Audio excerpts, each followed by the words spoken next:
So how do you guys start off 2020? How many of you guys started off the year with a New Year's resolution? What is it? Any of y'all? To put your clothes away. I'm just going to say it. I'm pretty sure Katie has the same New Year's resolution for me. I've already failed multiple times. We're 5 days in. Yeah, so people start off with New Year's resolutions. I know not everybody does a New Year's resolution. I tried several times to do a New Year's resolution. One year my New Year's resolution was to have a New Year's resolution. That didn't even work out right. But listen, we always have them. A lot of people do them. Some people it's about, I want to lose weight in 2020. I want to have a perfect diet in 2020. I want to run a marathon in 2020. You're nuts, but I want to run a marathon in 2020. These are all hypothetical. These are not me. I don't want to run a marathon.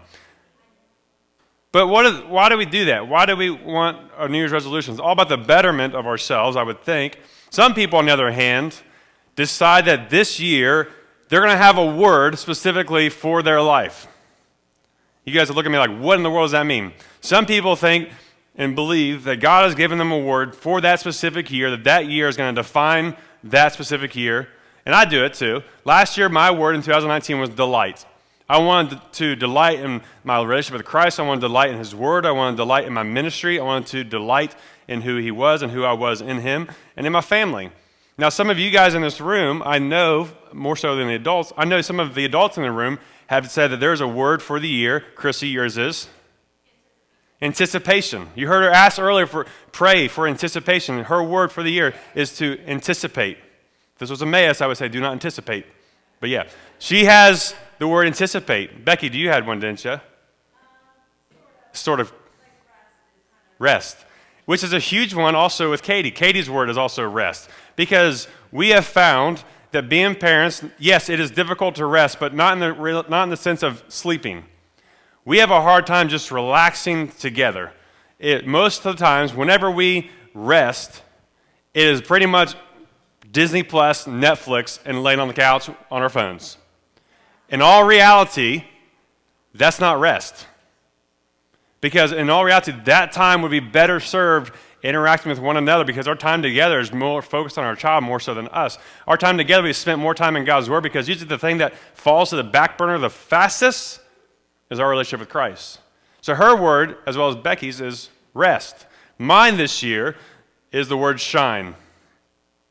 Shine. Philippians chapter 2 says that we should shine like stars in the universe in a crooked and twisted generation. And the thing that sets us apart is that we would not grumble, we would not be bitter, we would not be negative. 3 things I don't want to be. I am very easily a person who becomes critical. I observe people, I observe what they do, I observe how they think and what they say. Sometimes I can get a little too negative, and sometimes I get wrapped up in too much of that negativity. So I wanted to be something different. And in the world of negativity, in the world of bitterness, I wanted to stand out. Not for the sake that I am standing out among everybody else so you could see me, because the same word, that word shine in Philippians 2 is also found in Psalm 67, which says, God, may your face shine upon us so that others can see you and give glory to you.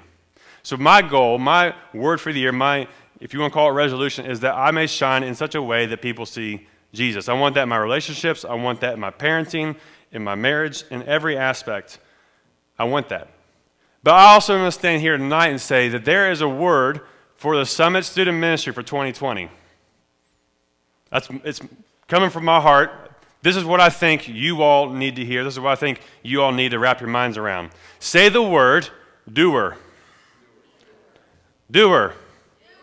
In James chapter 1, it says, we don't want you to be hearers of the word. We want you to be doers of the word. The word that I want you all to take away from tonight and the rest of this year is that we are going to be doers of God's word. And so tonight we are starting a series called Owning the Vision. It's time for all of us, every single one of us, for you guys to take ownership of what God has for you. You want to apply God's word, you want to hear God's word, you want to share God's word. It's time for it to take ownership. See, Proverbs 29 says, where there is no vision, the people will perish. Where there's no vision, the people will perish. Basically what that means is there's no vision set out, there's nothing for people to follow. If there's no vision, there's no purpose. If there's no vision, there's no mission.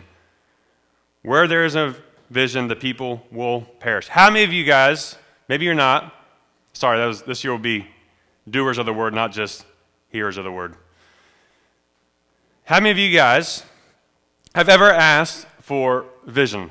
I'm not talking about like you got glasses and you ask God for vision. That's not what I'm talking about. How many of you guys have ever actually asked God for vision in your life? To see things, most of the adults and some of you younger kids, you want to see things differently. You want to know what God has in store for this year. You want to know what he's doing. If you don't think you've ever asked for this, you actually do it a lot. Most of us have asked the question, if we're being honest, God, what do you want me to do? How many of you ever asked that? Been there, done that, asked it a million times. Or the different question, God, what is your will for my life? Those are all vision questions, and all those questions come from a desperate need to see God doing something. Usually those questions come in very difficult times. The times where I ask God, what is your will, what is your plans, were usually in times of crisis, usually in times of just wandering around. And one time, I was working for a guy down in Huntington working on a farm. All I did all day was weed eat. I came home smelling like gasoline, blood, and mud.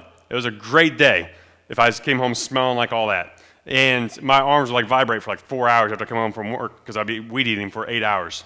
But I asked my boss, his name is Audie, and his mom and dad, or his in-laws actually go to this church, the Offenburgers. And I asked Audie, I was like, Audie, what's God's will for my life? He goes, well, that's a selfish question. I was like, ouch. He goes, stop asking that question because that question is all about you. That's not what God wants you to hear. He goes, what is God's will? And ask, how can you be a part of it? I'm like, well, that's not as fun to ask the other question because I want to know specifics. He goes, you're not always going to know specifics. See, all of us want to know what God's will is. We all want to know what's all specifically for our life. We want to know what God's vision for our life is, but all those things, all those questions are in reality are just self-centered. How many of you guys know the story?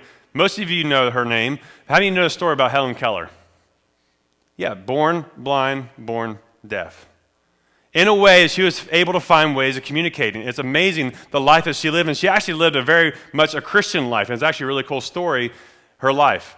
But she was quoted, I love this line, listen to this. It says, the only thing worse than being born blind is to be born with sight, but with no vision. She says, there's worse things than being born blind. She was born blind, but she says the worst thing would be if, yes, I was born with sight, but still had no vision, because vision brings purpose, vision brings mission, vision brings clarity, vision brings opportunity. Tonight we are going to talk about this desire to want vision for our lives, vision for our families, our careers, your colleges. We all want vision. Let me tell you what I want you to hear.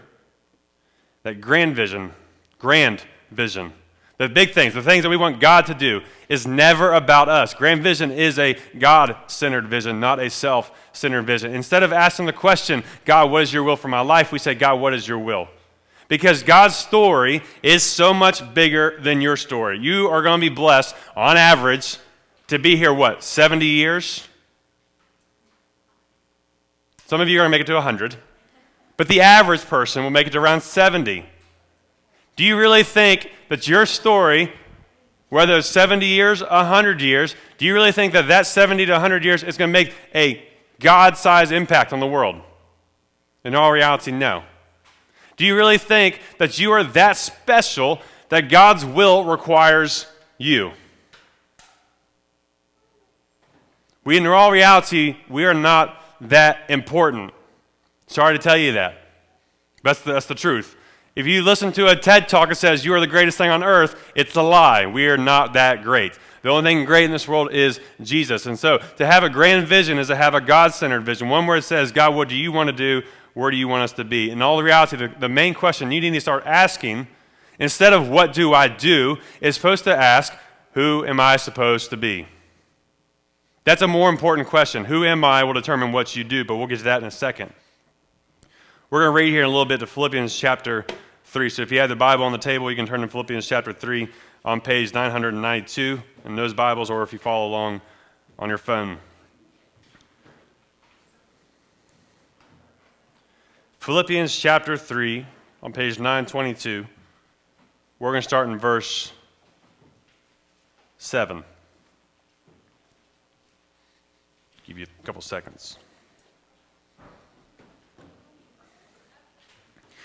Philippians chapter 3, start in verse 7. It's Apostle Paul writing to the church at Philippi. It says, "But whatever gain I had, I counted as loss for the sake of Christ.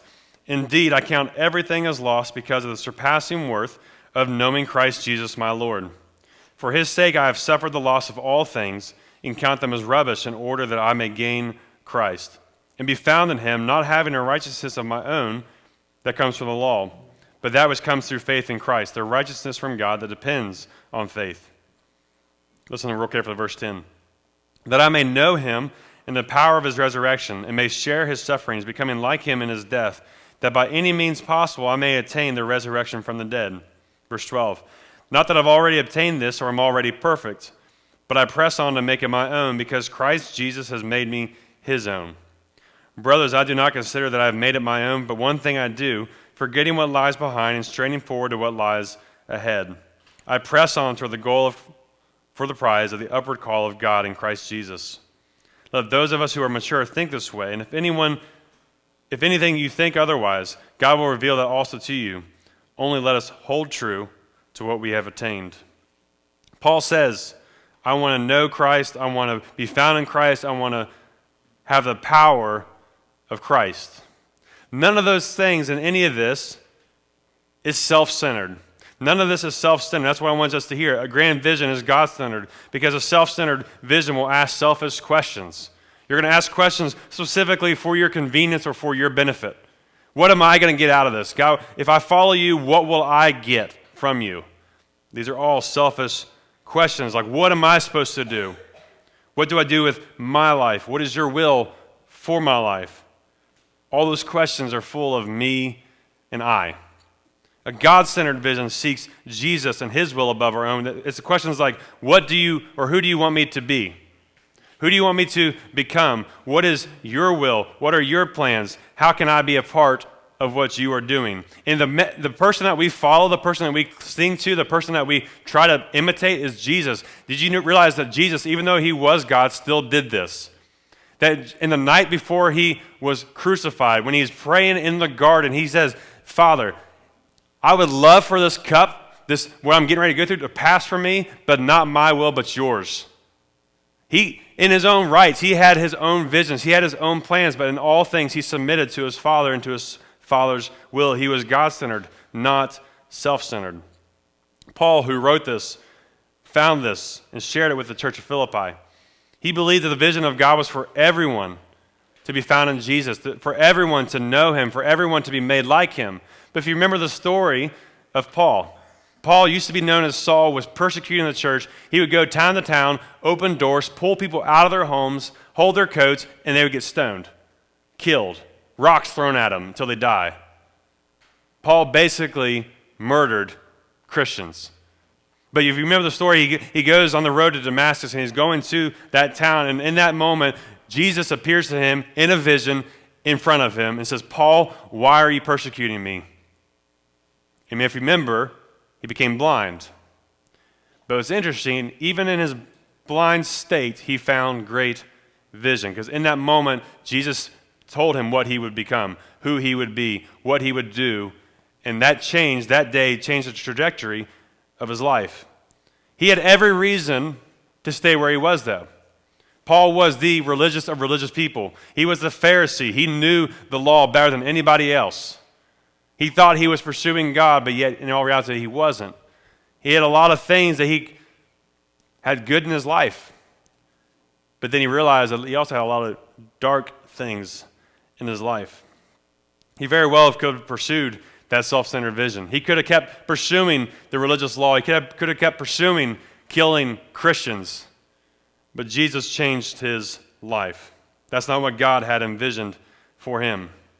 He went on to, after that day on the road, after he spent a couple of years learning in training under the apostles, he became the greatest missionary this world has ever seen.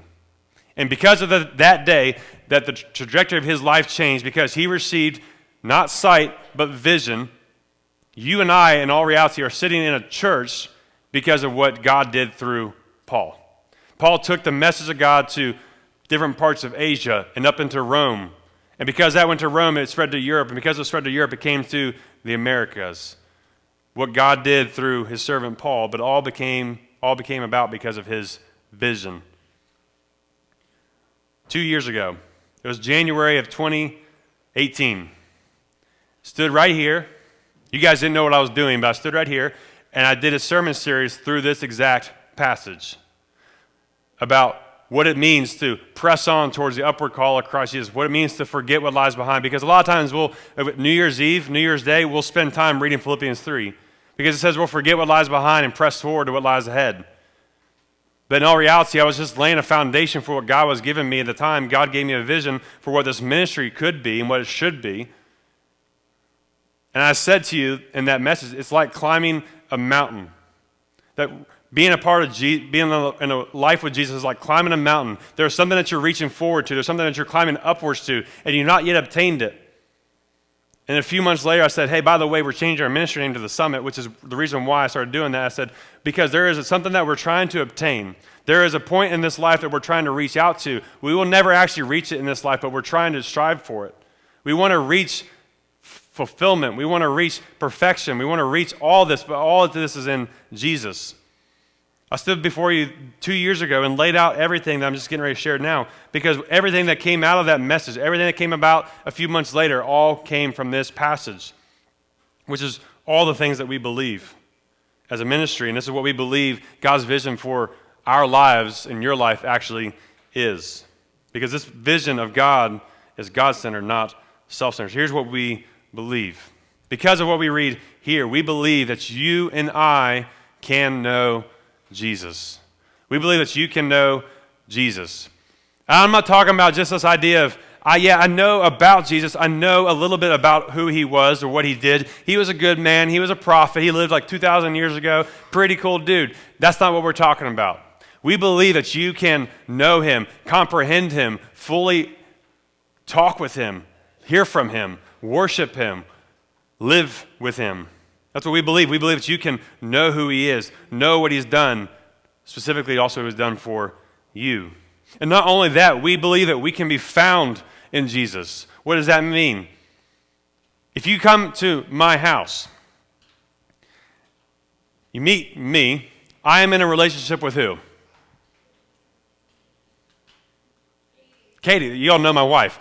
I'm in a relationship. I am married to my wife. She and I are now one.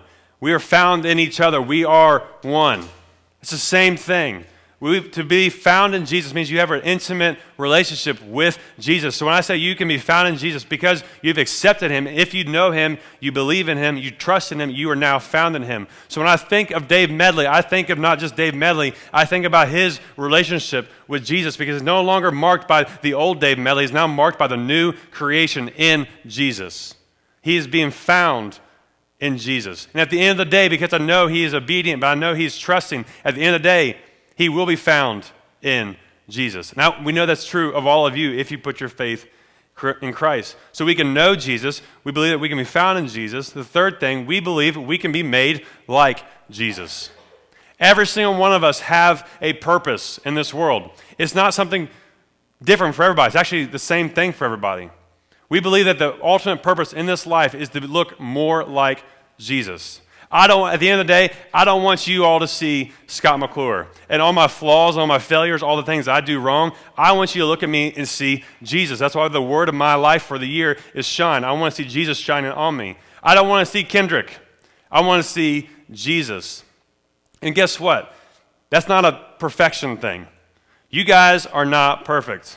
I'm not perfect. And let me tell you, Chrissy, I know you can pull your jaw back up. None of you guys will ever be perfect. You're never going to be perfect. No matter what resolution you start, whether it's a diet plan, workout plan, whether you accomplish 5 marathons, you will never be perfect. There was one person who lived a perfect life. His name was Jesus. And I strive to be like him. Well, guess what? If I want to be like him, who he is perfect, that means I have to live a perfect life. Well, I can't live a perfect life. I can't do it. But I can strive to be more like him. Getting rid of the things in my life that are hindering me. Getting rid of the things that are sinful in my life. Getting rid of the dishonoring that I have in my life. The disobedience of my life. I want to get rid of all those things. Not for the sake of you looking at me and saying, good job. Well done. You gave it up. Good job. Pat you on the back. No, at the end of the day, I get rid of all those things for the sole purpose of looking more like the very person who died for you and me. That's what I want to do. We believe that we can know Jesus, be found in him, be made like him. Fourth thing, we believe that we need to forget what lies behind and press on to what lies ahead. To do this, to be like Jesus, to look like Jesus. Did I forget that slide, Hudson? I did. So good. Forget what lies behind, press on to what lies. There it is. Thank you, sir. Good job, Hudson. If you want to fulfill what God has called you to be, if you want to be who God's called you to be, you need to forget what lies behind and you press on to what lies ahead. That's simple. Those of you who got your driver's license this year, you cannot drive that far in reverse. You know that, right? You also cannot drive forward, always looking in your rearview mirror. What's going to happen? You're going to die. I'm just going to be honest. You're going to die. You're going to run into a pole and die. This is what happens. You cannot drive forward, always looking in your rearview mirror. It's the same thing when you get married. The last thing your spouse ever wants to hear when you get married, I had a great girlfriend back in the day. She was awesome. You should be more like her. Stop looking at what was behind you and start looking at what's before you. That's how it works. You can only go forward if you're looking forward. If you're driving and you start looking to the left, you're going to go left. You start looking backwards, you're going to go backwards. Press it on to what lies ahead. What lies ahead? Jesus. That's why Hebrews says, fix our eyes on him, the author and perfecter of our faith. Get rid of the things that hinder and look at what lies ahead. And the last thing that we believe is that we are to make him known. We're supposed to make Jesus known. If you're at Passion, it says we were supposed to make the fame of Jesus known. We're supposed to make Jesus famous. Not that he needs our help to do it, but he does need our help to do it. We are supposed to make Jesus known. If you and I sit here to believe that you're religious, you come to church, you read your Bible in a year. I tried, I failed. I'm like 40 days back. I'm just being honest with you, all vulnerable here. 40 days back. But if you're all here and you think, I'm good, I'm religious, I attend church every single Sunday, I've been there on Wednesday nights, I've been there on Sunday nights, I even go to Awanas, I did all this stuff, I have all these memory verses, I even have a I Am Second wristband, I even wear Jesus t-shirts like the Indent movement, I do all these different things, I go to Passion, I go to all these different things, I go to concerts, I go to this, I go to summer camp, all those great religious things, but yet you still don't make Jesus known, all that stuff is garbage. You've wasted everything. Otherwise, all you've done in all of that is the most selfish act ever. That you prioritize yourself so highly that no one else deserves what you've heard. That no one else deserves to know what you know. To make Jesus known is what Christians are supposed to do. We're supposed to tell the world who Jesus is. We're supposed to show them who Jesus is. It's time for every single person in this room, myself, adults, young, old, whatever, every single kid, it's time to take ownership of that. It's time to step it up and take ownership of this vision. What do I mean by take ownership? As you pointed out already, as we talked about already, some of you guys got one of the greatest blessings this year in the form of keys to a car. You guys got your driver's license. You get in that car. You realize how much power you now have at your fingertips. You are now in charge of a moving vehicle going at below 60 miles. I'm just kidding. You're going at high speeds on the interstate, low speeds through town. Fun story. So I won't say who, not anyone in this room. Someone from Passion got pulled over after we got back the other night. That was funny because C-Dub and I ran into them getting pulled over at Go-Mart, filling up the church vans. It was Max Bennett. It was really funny. You don't go 40 in Williamstown. You just don't do that. You all know where the cops are seated in Williamstown. You all know, right? Man, they were everywhere. Fun story. That cop that went and got him called for another cop because it was late at night. That cop passed me in front of where Parker's used to be, the green building. I was going 24. all of a sudden he's going 60 around me, I nearly crap my pants because all of a sudden there's this car at 2:30 in the morning is passing me, and I thought it was CW. I'm like, you're a moron, what are you doing? Anyways, all that, you now have in your hand keys to a car. You have all the opportunity in the world to go wherever you want to go. But yet the decisions you are supposed to make, the responsibilities that you have now ownership, yes, it's your mom and dad's, but you have now ownership of this car. And what you decide to do will possibly determine who you're going to be the rest of your life. Where you go will determine where you're going to be the rest of life. If that's not sitting with you, in a few years, some of you guys in 8 months are going to be going to college soon. In 8 months, some of you guys will step foot on a college campus. And I've always said this, and I truly believe this, the first 2 weeks of college are the most important weeks of your life. More important than your wedding day, more important than whatever birthday celebration you had. The first 2 weeks of college are the most important days of your life. You know why? You now have full ownership of your life. You're no longer under mom and dad's roof. You're no longer under their authority. You might still be on their bank account, but they're still sending you a few dollars here and there. But now you have full freedom to do whatever you want, to go wherever you want, whenever you want. The wrong decision in those first 2 weeks will change the trajectory of your life in a very bad way. My best friend was on a very bad trajectory in those first 2 weeks. And then one day someone invited him to come to our campus ministry. He came that night and I said, hey, I'm Scott. He's Drew. You ever go hiking? He's like, I hate hiking, but I'll go. 3 of us, next morning, went hiking. To this day, he says that question, do you ever go hiking, changed his life. Because he was going down a trajectory and needed course correction. And just a simple question of someone inviting him to hang out changed his trajectory of his life. An encounter with somebody changed the trajectory of his life. That's what Paul did here. We all need to step up and be responsible. It's now time for you to take ownership of your faith. Listen, your mom and dad's faith is not good enough for you to get into heaven. You know that. Just because your mom and dad are believers, just because your mom and dad are active in church, does not mean anything for you.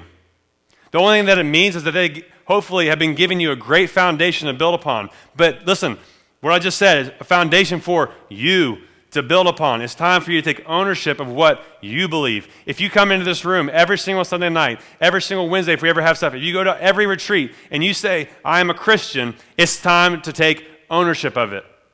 It's time for you to actually step up and profess and live what you believe.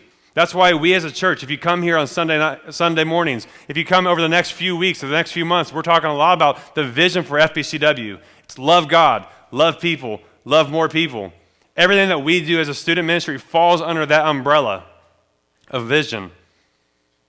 And that's what we are calling our church to do. That's what we're calling you and I to do. It is time for you to take ownership and love God. Next 3 weeks, we're going to spend time talking about what that means. What does it mean to take ownership of loving God? Because listen, when we gather here on Sunday nights, we worship. We sing songs. But is worship all about music? No. Is worship more about everything else in this life? Yes. We're going to talk about what it means to actually love God. What does it mean to love God above myself? What does it mean to love God and submit everything to Him? That's what we're going to talk about next week. The week after that, we're going to talk about what does it mean to love people. Do I really have to love everybody? I don't really like to. But yet it says that we love others the way God's loved us. We love others more than we love ourselves. That presents a weird dilemma that we're in that we don't know how to navigate. That's what we'll talk about the next week.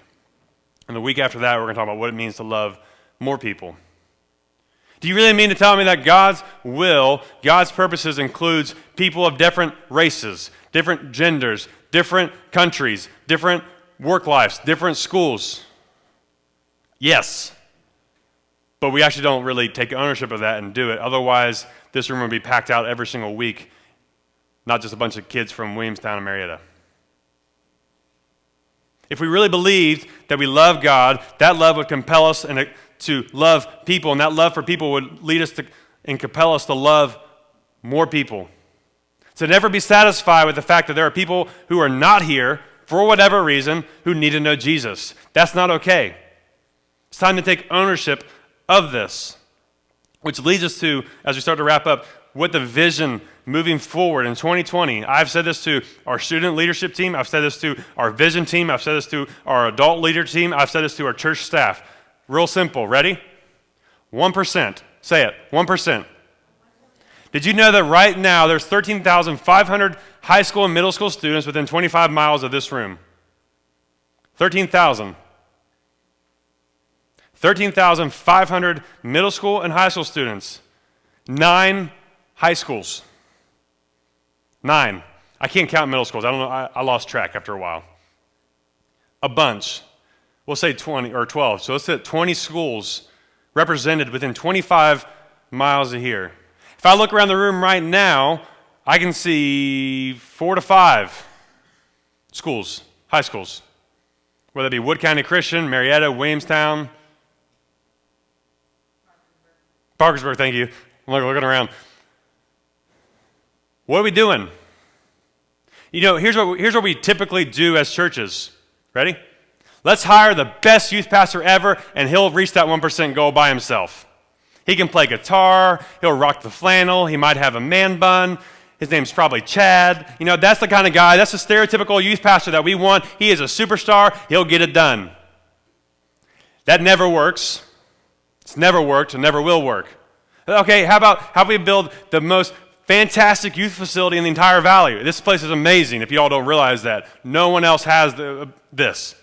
This is special. Let's build this giant facility.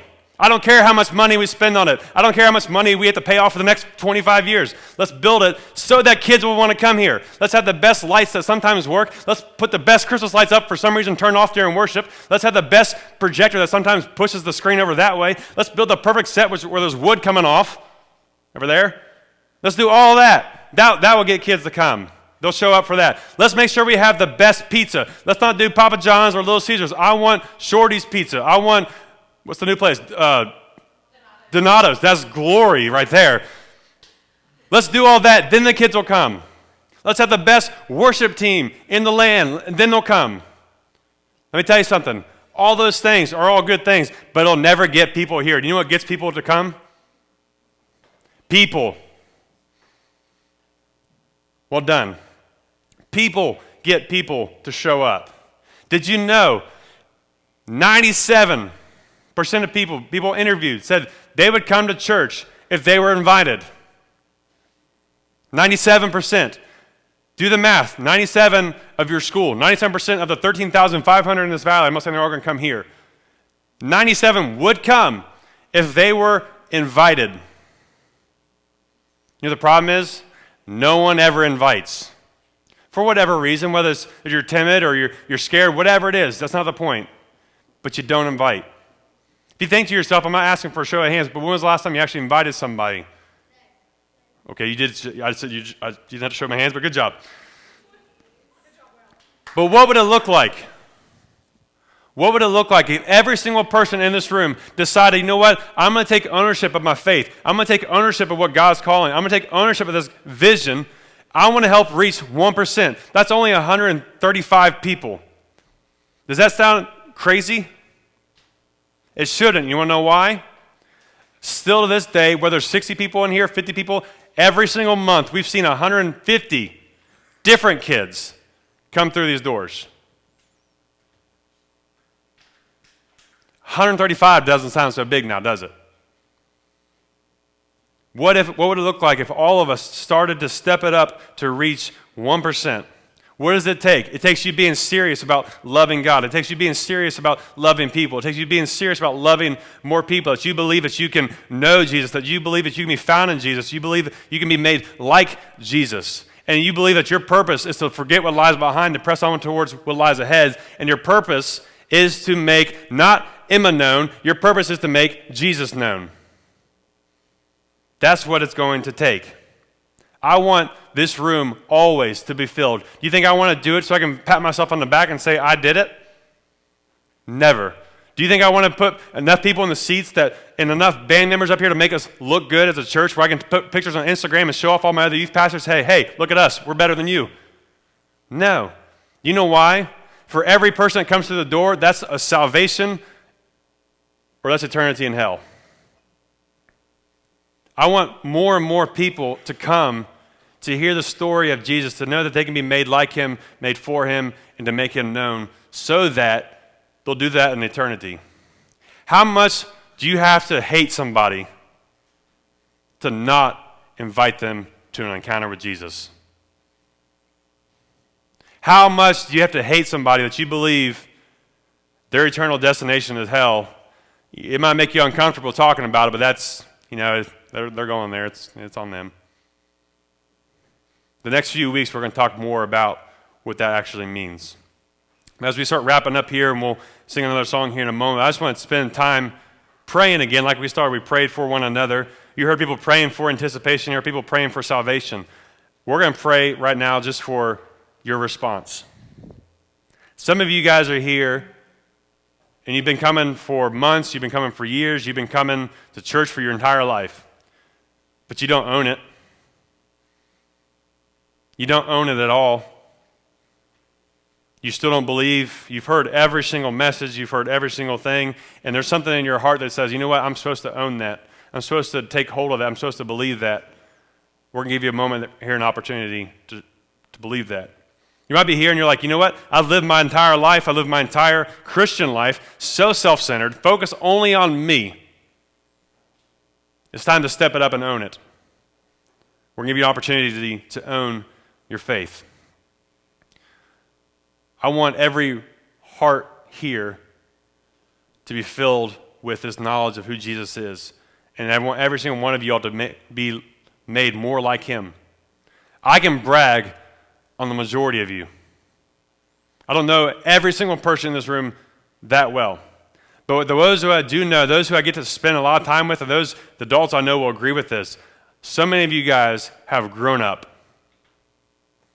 I've been here 2.5 years. I've seen some of you guys physically grown up, but more importantly, I've seen you guys spiritually grown up, where you're starting to take hold of this. You're starting to take ownership of this. You now realize it's not just about what my mom and dad believe. It's not about what I believe. I want that to be true of every single one of us. To reach the 1% in this rally, to reach this what Christ has called before us, we have to take ownership of this vision of becoming like him and making him known.